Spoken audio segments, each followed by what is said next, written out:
with no end in sight. Being fought between two of the most dangerous gangs in America. I'm willing to take a bullet for one of my brothers, and my brothers are willing to take a bullet for me. At stake, control of Northern California, pride and domination. Firearms, edge weapons, blunt objects, anything that they can utilize to fight with, they will. Their total focus is on hatred for the enemy. They have a policy of shoot or kill on sight if they can. The Hells Angels and the Mongols are locked in a battle to the death. It's last man standing. Fights may last a brief period of time. A war goes on forever. War's hell. No, that's the bottom line.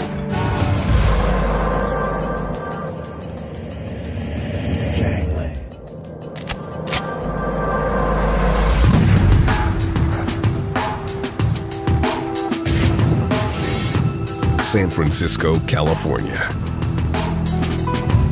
The city by the bay was the site of the counterculture revolution of the 60s and is home to the Golden Gate Bridge. San Francisco is known for its kind of rough and tumble Barbary Coast past, and there's still a lot of that wildness, but it's also a big tourist city.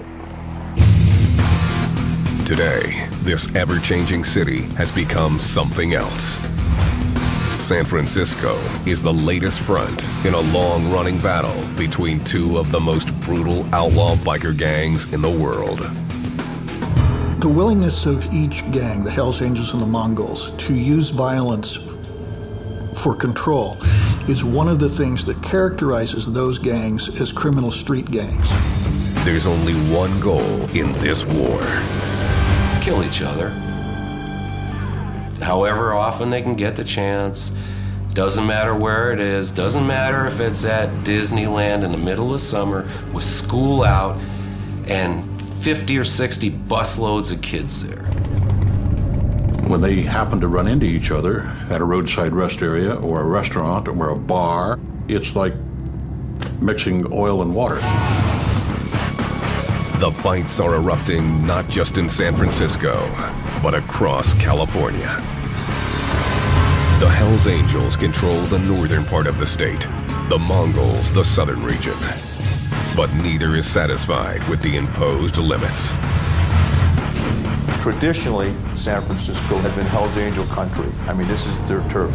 And once the Mongols come up from down south and they come in here, it's a slap in the face to the Hell's Angels. The result is a mounting list of casualties. Jorge Gil Blanco is a gang expert with Western States Information Network. He specializes in outlaw motorcycle clubs. The Mongols and the Hells Angels hate each other so much at this point that their total focus is on doing damage to each other wherever and whenever they can. The collateral damage is of no consequence to them. The Hells Angels are the biggest biker gang on earth. With 2,500 members and 230 chapters across the United States alone. They demand respect wherever they go.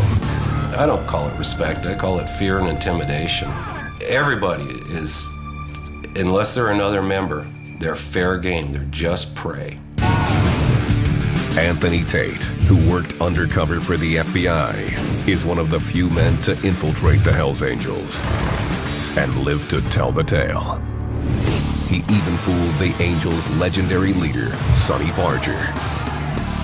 Sonny Barger described me, you are the perfect Hells Angel. You're squared away, you're clean, you take care of business. You know, I was wearing a wire at the same time he was telling me this, so it was kind of funny. His 5 years posing as a member showed Tate just what the Hells Angels are all about. Stolen vehicles, stolen firearms, narcotics distribution, narcotics manufacturing, extortions of every kind you can imagine. If you can name a crime, they've got their fingerprint on it somewhere.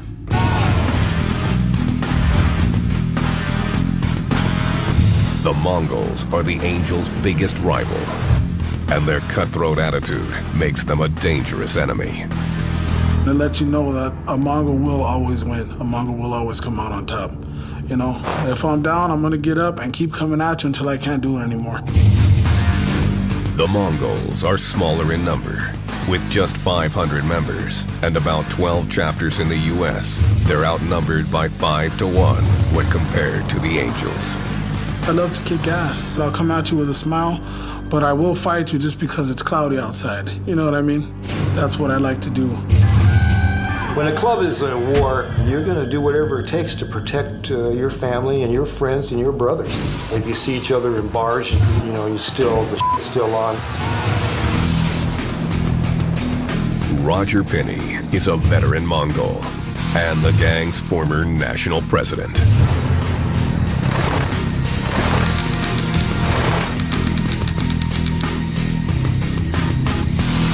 To be honest, I mean, it is an ego boost. I mean, you know, because usually anywhere you go now, I mean, they know who you are. Penny joined the gang in 1972 and bears the scars of the war with the Angels. Put my life on the line for the club over and over again. You know, I didn't get stabbed and shot 7 or 8 times for, you know, standing on the sidelines. Penny says the Mongols take extreme issue with the Hells Angels mandate.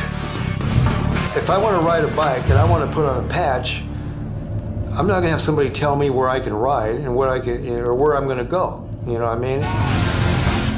The fight between the gangs has lasted 30 years, with a dozen confirmed deaths and countless shootings.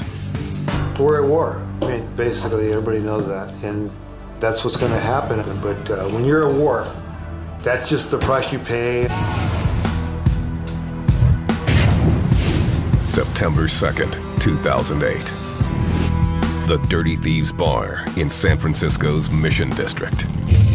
An unknown Mongol entered the bar wearing his colors.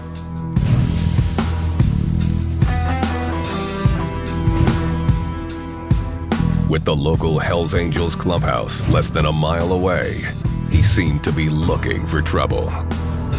I don't know if he was in that bar that night to kind of test the waters of expanding the Mongols' territory in San Francisco, or if he was just there for a drink.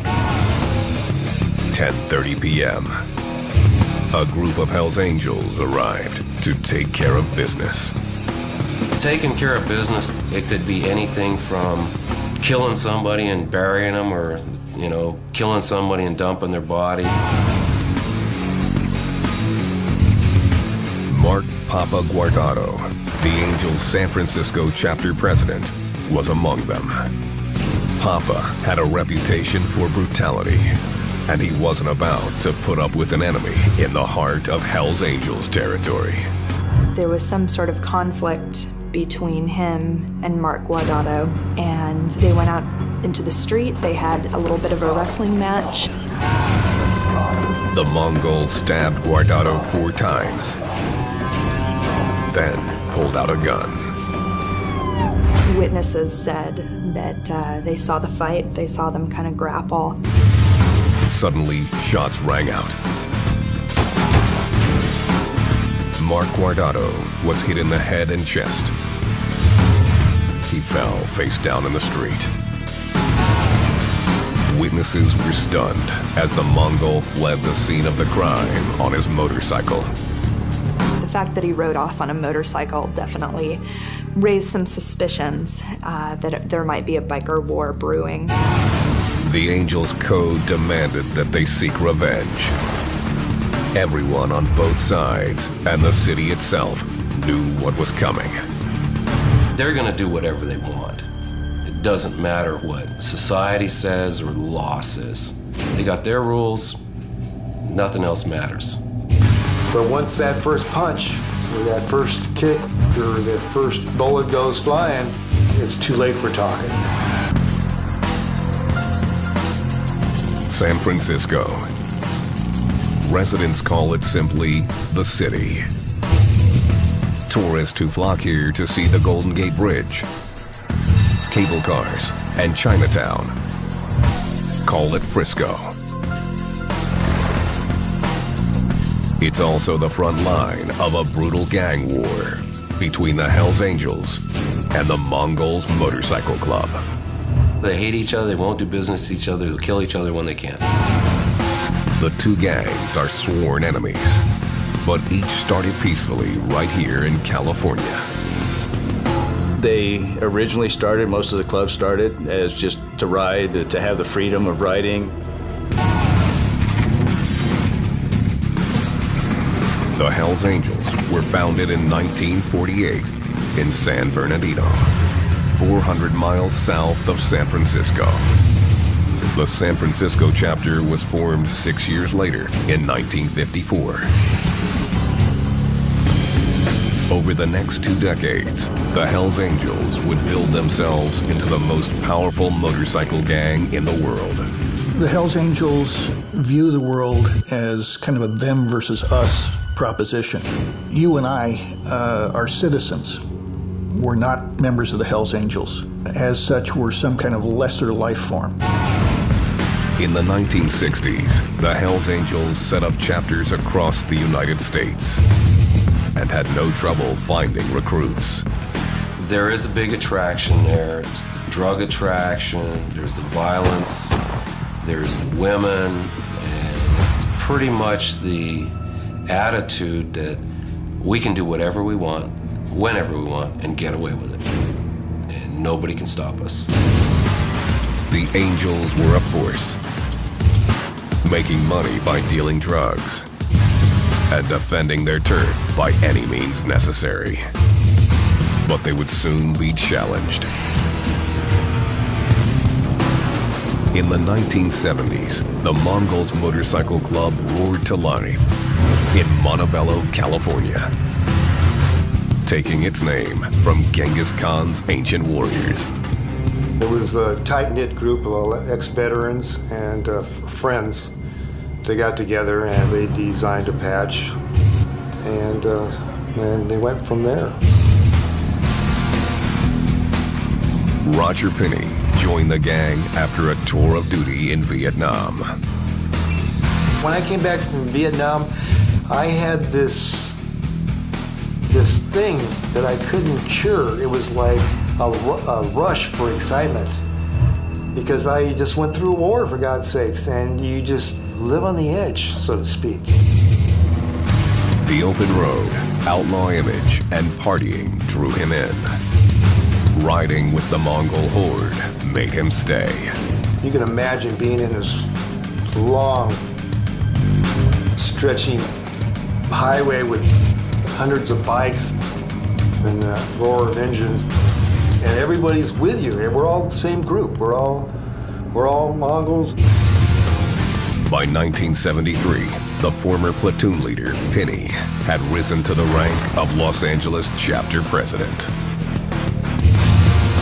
The Mongols began expanding their territory in California and trying to grow their drug business.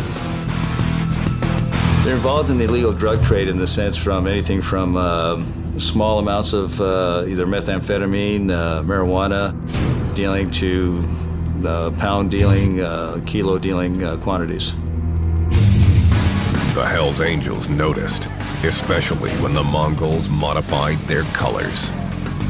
The patch that they wear on their back can be referred to as a patch or a set of colors, and this is sacred to them. The patch is split into 3 pieces with the gang's name on top, their logo in the middle, and their location on the bottom. This bottom rocker marks their territory. For decades, the Hells Angels' bottom rocker had been California. The bottom rocker indicated it was their state, California. Any other club could be a city club, but not a state club. By 1977, the Mongols decided to claim California as their territory. It was a serious insult to the Hells Angels and a threat. It was territorial. They owned Delta flew California. It was theirs, period. To them, it was probably the same as flying Hells Angel top rocker. The Hells Angels ordered the Mongols to remove the patch, but the Mongols weren't about to take orders from anyone. It was which way we were going to go and how the club, are we going to take this and become a family club, you know, and are we going to stand up to the plate, you know? The gang put it to a vote. The results weren't surprising. The Mongols basically decided that, you know, we don't care what the Hells Angels have to say, we don't care what anybody else has to say, we're going to do what we're going to do. We didn't realize what we were biting off, to be honest with you, but we did it. The decision led to the first blows in this war. September 5th, 1977. Escondido, California. Two Mongols members, Raymond Jingle Smith and Emerson Redbeard Morris, were headed home with their girlfriends in tow. The trip would put them on the Hells Angels' radar, and everyone knew tensions were high. Redbeards and Jingle asked, should we fly back, brother? Two San Diego Hells Angels driving in a car came up behind the Mongols, pulled out machine guns, and opened fire.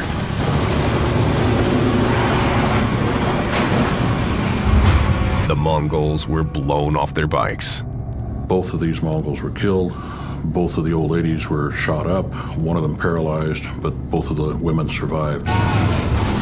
The shooting signaled the fight was on. When Redbeards and Jingles got blown off their bike, that's starting the war big time, you know, and that's where we knew the was on. The Hells Angels weren't done. During the funeral for Smith and Morris, a man arrived with a bouquet of red and white carnations, the Hells Angels colors. It was the ultimate insult. Then, the car used to deliver the flowers exploded, injuring 3 more Mongols. The gang was enraged and began plans to fight back. If you shoot one of our guys off his bike, we're gonna come at you with everything we have. There would be no backing down. I already lost one war. I wasn't gonna, I've had enough of that. A lot of us veterans said hell with it. The most deadly biker war in history had begun, and the 80s saw the bodies piling up. 81, a Mongol was killed.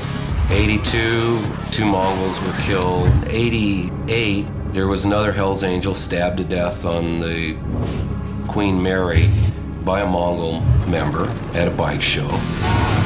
By 1994, the bloody gang war had gone on for almost 2 decades, and there was no end in sight. The Mongols approached Hells Angels leader Sonny Barger, who decided enough was enough. Sonny made the call, say we can just have a meeting and get this thing over with, because it's dragging out forever. The 2 gangs agreed to share California. The Hells Angels got the northern half, the Mongols the southern. But the truce was short-lived. By 2000, the Mongols decided to start a chapter in Northern California. We wanted to start a chapter of the Mongols in San Jose, California. The Hells Angels were claiming the Northern California as all theirs. According to them, that was their territory. We were to stay out of it. The Angels saw it as an act of aggression. The war was back on, full force.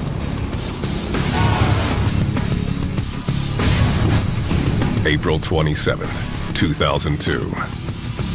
Laughlin, Nevada. 10,000 bikers, including Mongols and Hells Angels, gathered for the annual Laughlin River Run. The Mongols were in Harris Casino drinking. 2 a.m. Roger Pinney was at the bar when some Hells Angels started heading their way. After this many years, I just felt something was wrong. They were there to take care of business, either fight, do whatever they had to do to take care of the Mongols. Pinney approached the 2 Angels. We kind of walked off by ourselves, and I said, there's a problem. What's the problem? Well, we can talk about this, but we need to defuse this bomb before it explodes. Roger Penny, you can see him on the video, actually walks up, puts his hand on the shoulder of one of the Hells Angels and starts talking to, trying to defuse the situation, trying to calm it down. Suddenly, one Hells Angel kicked a Mongol in the chest, setting off a vicious fight. It's like domino effect. The first punch, the first shot, the first stab, whatever. Penny was trying to help a fellow Mongol when a Hells Angel came up behind him and pulled a knife. So I grabbed the HA to pull him off my brother, and that's when I was stabbed 3 times. I felt the knives going in and twisting in my back, or my right, and twisting, because he wanted to kill me. And at that point, that's when the bullets started flying. Penny managed to escape from his attacker. A fellow Mongol helped him out the back door and into a cab. When the battle ended, a Mongol and 2 Hells Angels lay dead. I found out later that the 2 HA that I was talking to were dead. The bloodshed escalated the war. I don't give any, but I certainly don't take any. You want to disrespect me, and I'm going to do what I need to gain my respect. The problem was the tension was building, and it was like a firecracker ready to happen. In San Francisco, the world's largest outlaw motorcycle gang, the Hells Angels, are locked in a turf war with their hated enemies, the Mongols Motorcycle Club. Over the years, you got one guy getting killed, 2 or 3 months later, a couple other guys die mysteriously or in a car accident, or however, they're still just taking care of business with each other. The Hells Angels mark their territory with their colors, red and white. Businesses owned by the Angels follow suit. Officer Joe Smith of the San Francisco Gang Task Force asked to have his identity concealed. He describes how the Hells Angels use other symbols to show their dominance. The Hells Angels are big on the San Francisco area code, which is 415. I think that this is kind of for lack of a better way of describing a Hells Angel town.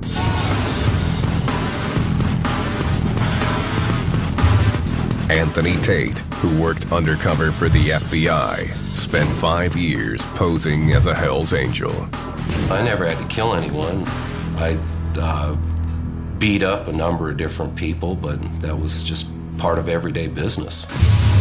He's experienced the seductive power of the outlaw image. You get on a motorcycle and you do know that you have a power. When you rack it up and those pipes rack as you're going by, a couple of good-looking girls just turn their head and look. Tate was a valued member of the Hells Angels.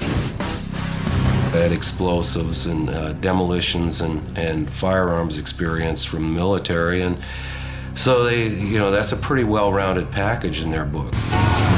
Tate eventually became the gang's sergeant of arms, responsible for enforcing their will. Sergeant of arms does exactly that. You tune up the person that needed to be tuned up.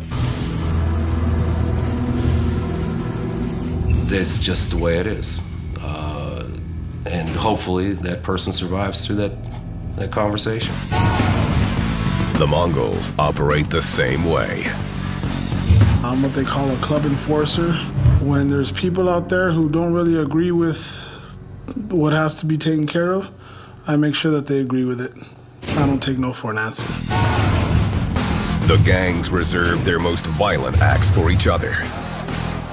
But collateral damage is acceptable. The war between the 2 gangs, the Mongols and the Angels, you're there, you're standing 100 feet away, and a bullet just happens to come along and smack you right in the forehead. You're dead. Doesn't matter if you were standing right in the middle. Society does not matter to them. The Hells Angels show their power in a very public way. It's very commonplace to see members carrying large knives on their hips open and exposed so they can't be arrested for concealing a weapon. Whips are pretty big, used to crack motorists that annoy you when you're riding your bike, break a rear mirror off, or etc. They also have a specific way to show their hatred of the Mongols. Occasionally you see acronyms such as AMMD, which allegedly means all Mongols must die. While these two gangs are willing to kill one another, there is one thing they will not do: violate the outlaw biker code. I'd never testify against anybody, and that's just the biker way. But the one thing that you do not do in the biker world is rat. That's the way it is. The battle for California continues. Eureka, 275 miles north of San Francisco. November 7th, 2008. Hell's Angel Robert Thompson was fresh from prison after being acquitted of the murder of two young girls. He went to a local bar just before midnight. My understanding is that he was there to basically show the colors, try to make some inroads in Eureka for the Hells Angels, because it's kind of uncharted territory. There's nobody that really controls that particular area at this point. A group of Mongols ambushed Thompson, shooting him and leaving him for dead. He barely lived. When the suspects were taken into custody, their tattoos told the story. We have a kind of a mantra that respect few, fear none. The respect few, fear none tattoo is worn only by Mongols who've committed violence against the Hells Angels.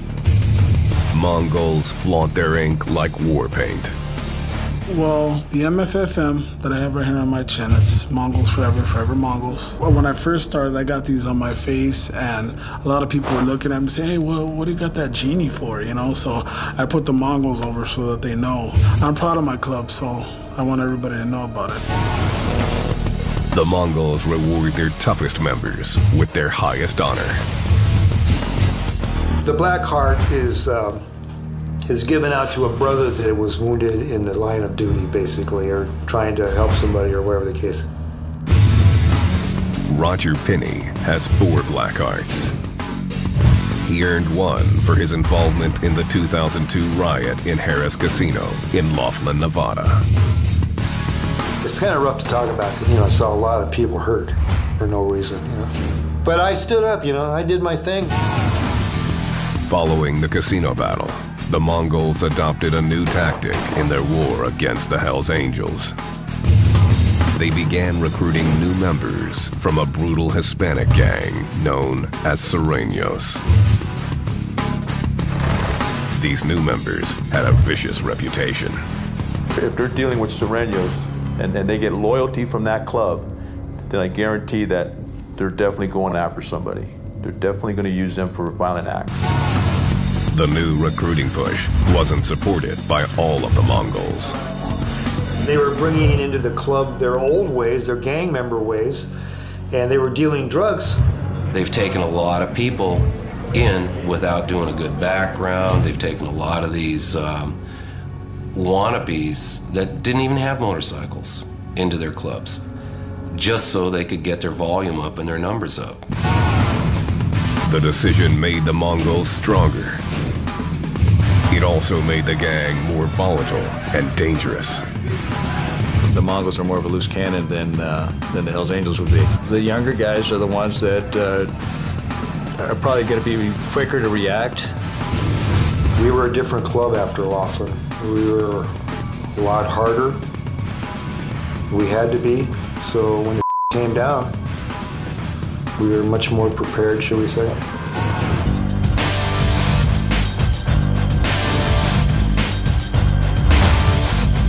San Francisco.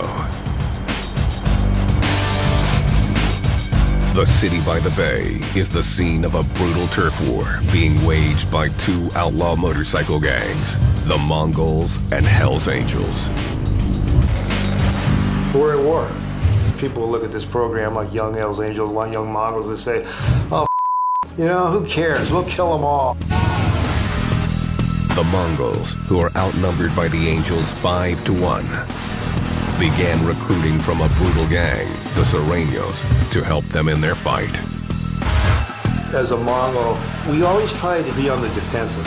I mean, when you have that many people, you know, things happen. I mean, you can't, it's hard to control every incident. Since then, the Mongols have begun to expand their reach into Angels territory. The minute the Mongols come into San Francisco, they'll be detected because the communication system is very good in San Francisco, and if they're floating through, they're definitely where they're not supposed to be.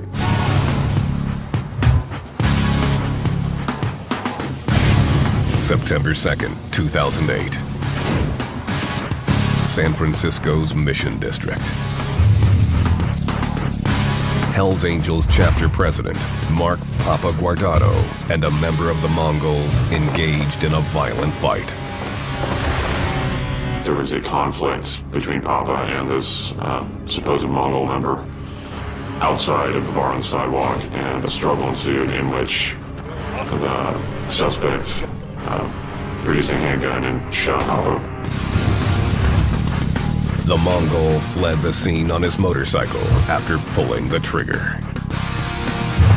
Papa collapsed, face down in the street.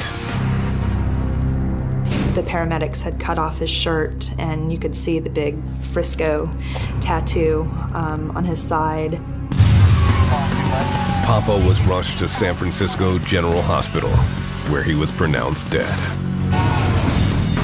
News of the murder spread instantly throughout the city. This is no ordinary murder. This could be big trouble for the city and for the mission.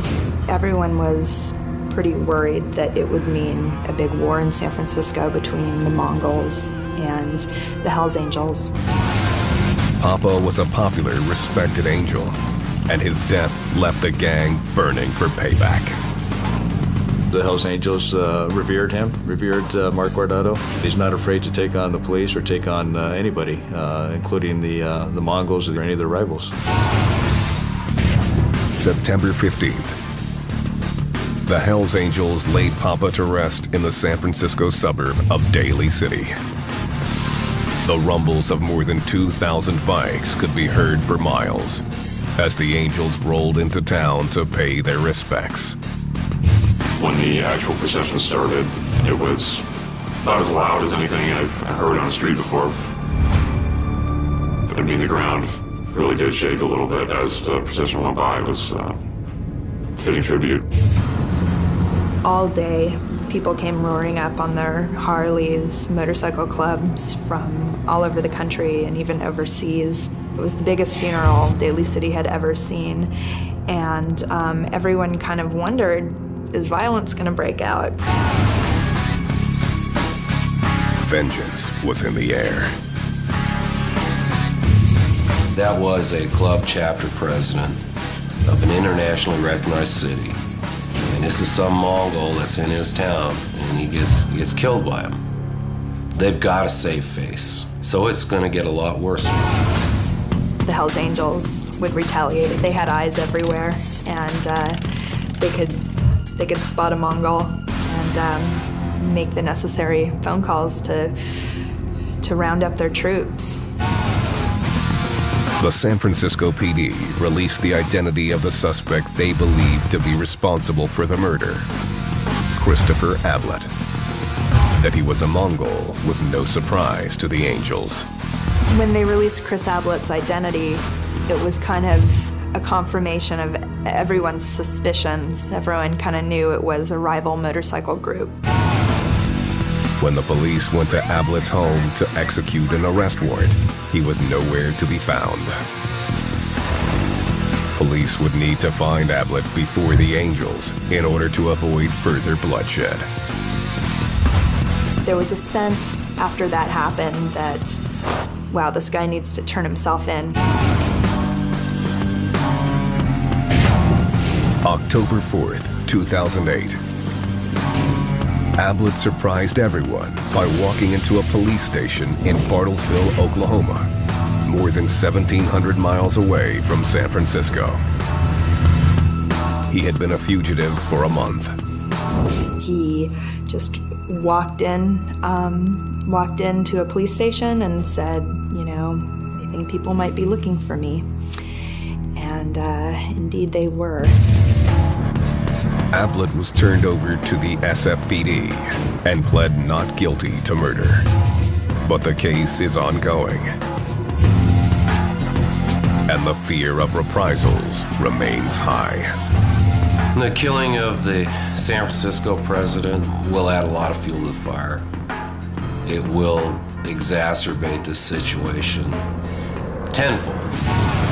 The more exchange of, killing each other is just going to prolong the ongoing war. It's last man standing. A popular misconception is that wars only last a brief period of time.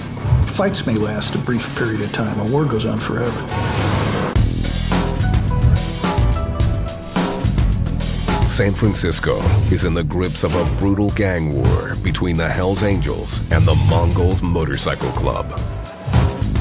The killing of local chapter president Mark Papa Guardado has put the city on edge. His alleged murderer, Mongol Christopher Ablett, is behind bars, but tensions remain high. Well, we've now had violence between the Hells Angels the full length and breadth of this state. Mongols are attacking them in Humboldt County. They're attacking them in San Francisco County. They're attacking them in Southern California. You should hate a Mongol because you're a Hells Angel. You should hate a Hells Angel because you're a Mongol. These people have been carrying that hatred for a long time.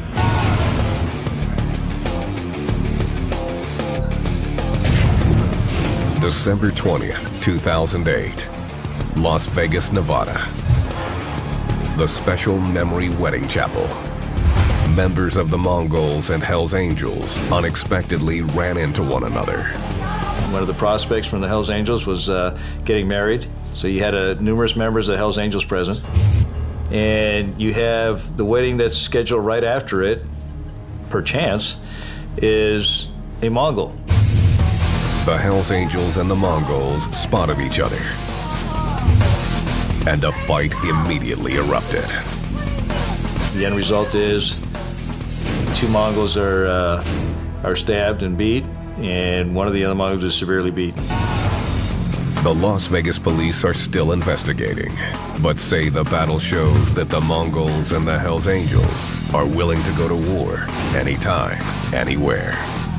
As the two clubs come into more direct, more frequent contact, there's certain to be more violence. Anytime there's violence, there's a risk for innocent civilians being killed. And I expect that's what's going to happen. Adding to this war is the presence of the ultra-violent Sureños gang members who joined the Mongols.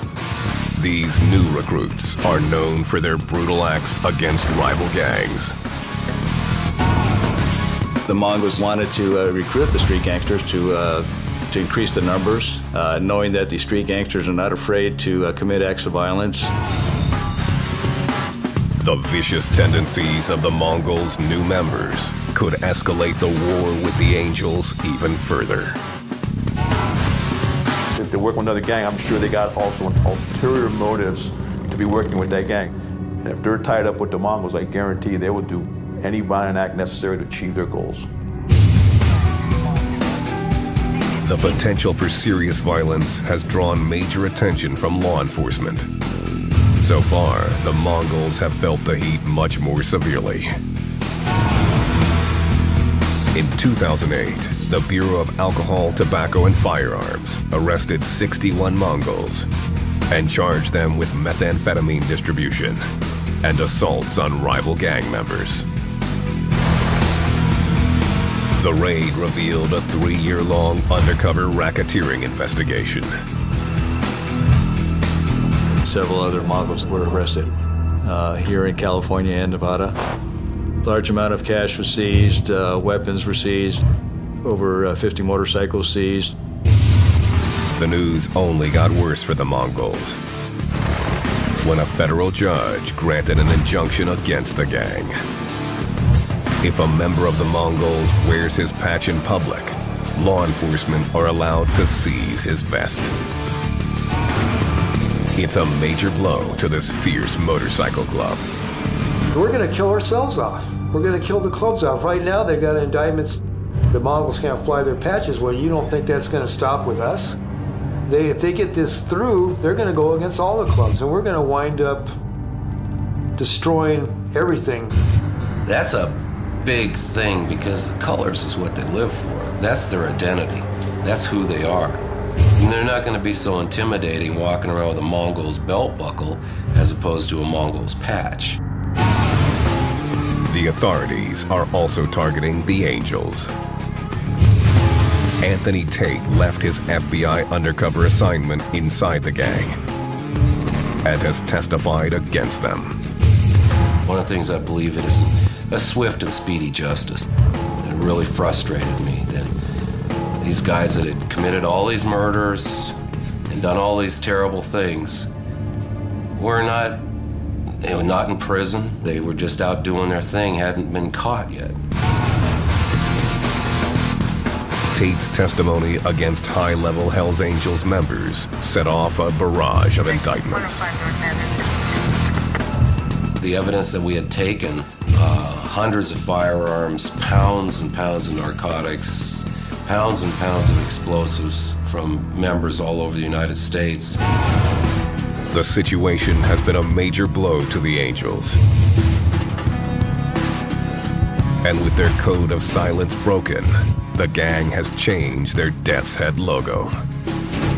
You'll notice the mouth is closed and they're stitching across the mouth because we don't talk about club business. Tate now lives in hiding, convinced that the Hells Angels will retaliate if they know his whereabouts. They would do it. They would do it if there was an opportunity. As far as continuing to look for me, they do on occasion. However, the person that tries to collect on the hit, if they're successful, the Angels won't pay. They won't pay. They'll just cap him when he comes to collect his money. Roger Pinney is on probation for his involvement with the Laughlin incident and is no longer permitted to associate with members of the Mongols. He says he regrets that the war even got started. And they're all the same when it comes right down to it. You know, that's why it's so stupid. You know, we all love motorcycles, we all love to ride, we all love to party, and we love brotherhood. You know what I mean? That's what it's all about. Unfortunately, someone steps on somebody's toes and then everybody wants to kill each other. The new generation of members are hungry for power and are not interested in stopping the battle. Most of the younger members have no clue as to what started the war. I don't think they know as to why they're really fighting each other, and that's what's expected of them. They're expected to hate the enemy. I will give my life for this club. You know, don't get it twisted. Anybody out there watching this, if I can die so the club name can move on, I'll do that. The war is in the DNA of both gangs and shows no signs of slowing down. There's going to be wars. As long as there are colors, as long as there's patches, as long as there's that who has to be alpha dog, there's going to be wars. I wouldn't know how to use the proper adjectives to describe it. How much hate can you have? I mean, is this like Arab-Israeli? You know? I don't know if there's any into it, but do we really want to go on, you know, killing each other? Because it's not going to end. It never is going to end. War's hell. No, you know, that's the bottom line.